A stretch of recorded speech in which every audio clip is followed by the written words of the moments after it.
Huli ka mangkarambola ng isang MPV at 2 tricycle sa Antipolo City. Sugatan ng mga sakay ng tricycle. Balita hatid ni EJ Gomez. Sa dashcam video na ito, tinatahak ng driver ang kahabaan ng Manuel L. Quezon Extension sa Barangay Dalig, Antipolo City noong April 2. Masdan sa kaliwang bahagi ng kalsada, nabangga ng puting sasakyan ang isang tricycle. Halos bumaligtad ang tricycle na napadpad sa kabilang lane kaya tumama sa isa pang tricycle.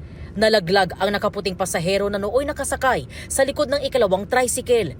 Kwento ng nakasaksing driver, nakita niyang kumabig ang kasalubong nitong MPV sa kabilang lane kaya't nabangga nito ang tricycle.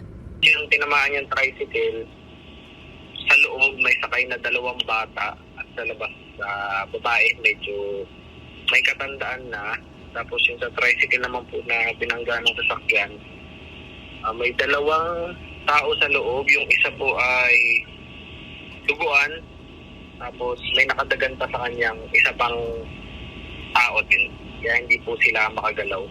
Kasi yung driver naman po ng tricycle na binangga ng sasakyan, nakabango naman po siya agad, although may injury lang siyang tinamo. May dumating daw na traffic enforcer sa lugar at tumawag ng ambulansya. Ayon sa Antipolo Police, 8 ang sakay ng 2 tricycle. 3 sa kanila ay mga menor de edad. Huminto raw ang sasakyang nakabangga sa tricycle. Nagkaayos na raw ang driver ng MPV at mga tricycle na nasangkot sa insidente ayon sa pulisya. Walang pahayag ang 23 anyos na driver ng MPV na sinagot daw ang pagpapagamot sa mga biktima, gayon din ang pagpapagawa ng mga nasirang tricycle. Sinubukan ng GMA Integrated News na kunan ng pahayag ang mga biktima na nagpapagaling pa ayon sa kanilang kaanak pero wala pa silang tugon.